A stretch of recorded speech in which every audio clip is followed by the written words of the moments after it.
Welcome back to another episode of The Aquarium.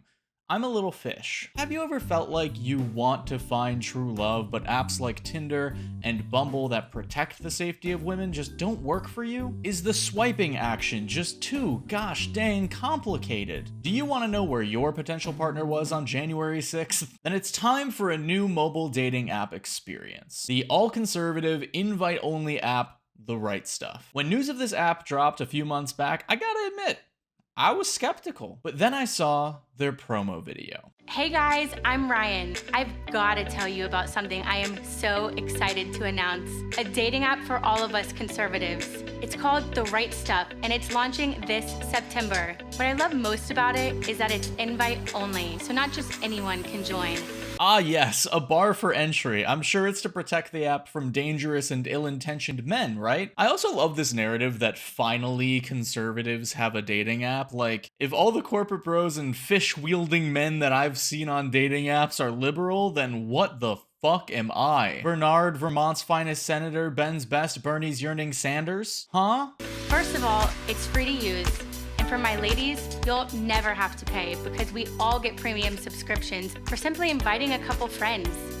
This is very funny for reasons that we will talk about later. And by the way, those are the only two options, ladies and gentlemen.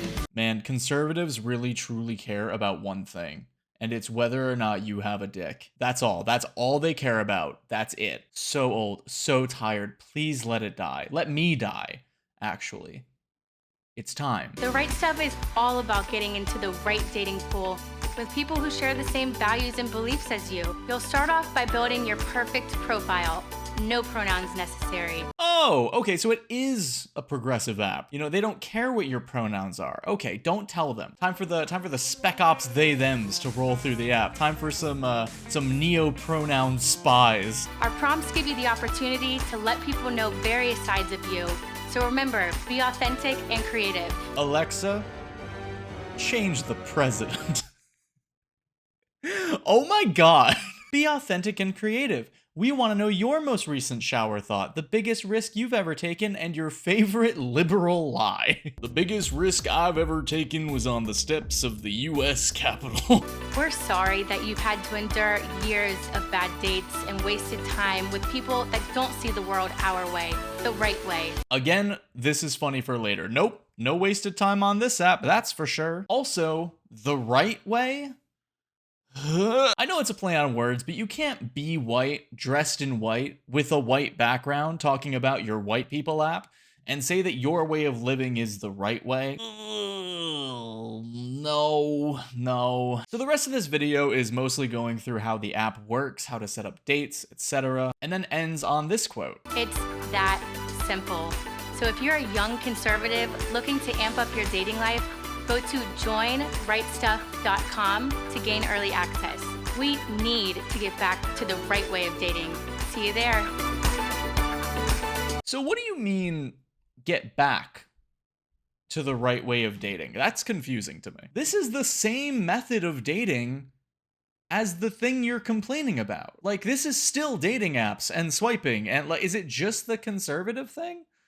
Did liberals used to not date, and it used to only be conservatives in the dating pool? Like, what are you saying here? Nothing? Oh, okay, you should have said so. So the biggest feature here that they brag about that's different from Tinder or Bumble is the ability to post a date. You say where you're going, say you have an extra ticket to a game or a concert or whatever, and then the expectation is that people will reply and want to go with you. However, if you're a woman on this app, which I hear they're going to start rolling out soon, this is incredibly dangerous because some men are fucking predators and they could be lying about taking you to a baseball game. You don't know him yet. Obviously, this can happen on any app, except apps like Tinder and Bumble have some sort of layer of security, right? Tinder actually also has a panic button feature that will alert the local emergency services and also will provide location data if you ever feel threatened during your date. But look, even if it is a legitimate date, setting up a date before getting to know the person you're going to meet is just not gonna work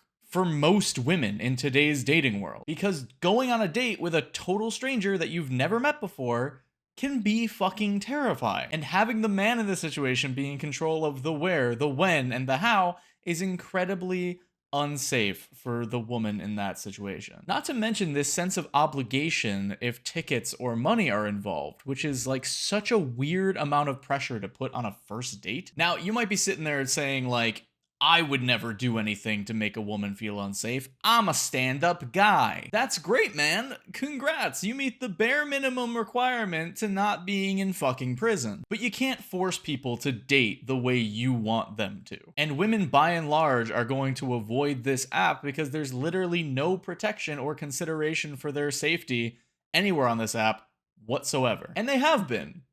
Women have very much been avoiding this app, and we will talk about that in a minute. But first, enough talk. I want to try this out for myself. My name is Justin. I'm a 26-year-old leftist living in a liberal city and in a loving relationship, which means I'm living life the wrong way. So I have downloaded the Right Stuff app. I'm gonna make an account and see if I have what it takes to be a God-fearing American hero in this fast-paced world of women being allowed to wear pants to work. So this will be a surprise to no one, but the first question that you get after putting like your name in is, what sex are you? We are male, so that's what we're gonna put. This can't be changed later. How tall are you? I'm 5'11", but on the Right Stuff app, maybe I'm a little more. Then it has you put in your birthday and what city you're in. Then right out the gate, what are your ideal plans for children? Which seems like a weird thing to ask people looking for a first date, but you know. Then there's this whole page of religious beliefs. They don't put atheist or agnostic as options. They just put non-practicing. Non-practicing can say like, I have this belief, but I'm not active in it, but it can also mean like, I'm an atheist. I don't know what I expected. And then it says to pick your default profile picture. So let me take all of 2 seconds. Yeah, I think that's good. Then it makes you put 5 other photos of yourself in there, which seems like a lot, but I think these really encompass who I am as a person. And then we get to the fun part, which are the prompts. So I'm gonna do some of these. January 6th was after January 5th. And I put some emphasis behind that. A random fact I love about America is backwards, it still spells America. That's God's glory. This is good. All right, we need to do one more. Do we go with favorite liberal lie? Oh no, here's one. My favorite conservative pundit is, let's just go with like Curtis Connor.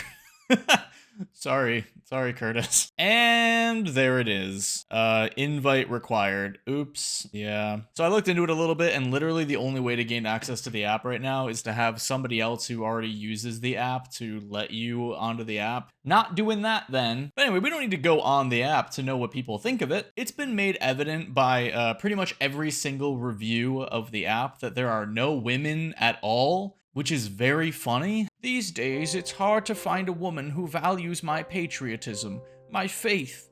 And so after being ghosted by every match on Tinder, I decided to give this app a try. But the weird thing was, I couldn't find any women on it. I don't know. Maybe the app is bugged? Why don't women want me? A guy who wishes it was 50 years ago, shoots cute animals on sight for sport, and thinks hygiene is for gay people and women. No, it's the computers who are wrong. I would say though, with this app, that conservatives have succeeded in one thing, and it's making the most progressive app possible on the market today. You have The Right Stuff, which is an exclusively all-male gay dating app for people in hard-to-reach middle America, where you can't assume anyone's pronouns or else you'll be kicked off the platform. And if you say that you were at the Capitol building on January 6th, you will be contacted by the FBI immediately. I'm not joking. There are reviews of people complaining that they were there on January 6th and then got called by the fucking FBI the same day. Police officers are knocking at people's doors, accusing them of domestic terrorism. And they actually think that this app was a setup by leftists as a gotcha for anyone who was there on January 6th. This is amazing. This is literally the most beautiful unintended consequence I've seen out of anything in a long time. And also some beautiful dramatic irony, considering that this app was in part founded by a former Trump aide. Man, this just goes to show you how much these guys don't care about what they're doing and how they can make it so easy to fucking dupe conservatives over and over and over again. I feel bad. Well, part of me feels bad because this time it's really harmless, you know, but it is a super funny example of this sort of influence. These politicians aren't funding this app because they want you to find a date. They're not hiring these attractive women who are getting paid to say they don't want to date a Democrat because they actually want you to find love. No, they don't fucking care about you. They're doing it because dating apps are the way that young people are meeting and communicating more than ever. And it accomplishes two goals for them. One, it feeds into that narrative that liberals control the internet and you can't trust anything that isn't like targeted specifically for conservatives online. This is the thing that has my correct values and everything else is a lie, which is the same narrative, the same false narrative that got people like Trump elected. You know, the whole I'm for you and not them kind of mentality. Them changing depending on the context of the argument. Them can mean anything, but it's just not you. You're great. Two, it makes them a bucket of money. Maybe 2 buckets. They saw the profit margins of apps like Tinder and Hinge and Bumble, etc. They say, I could do that, and then put 0 effort into the actual user experience of the app because they don't care. They put all the money into marketing instead of the UI or assuring safety, and then their debut reflects exactly how little they care about their users. But they don't care because you're talking about the app. And now I'm talking about the app, which is still going to give them press and still going to make them money regardless of whether the experience on the app is positive or not. Because that's all this is, man. It's a fucking fake show front on a fake building with bright, pretty colors and a painted door. They don't care if you can get in.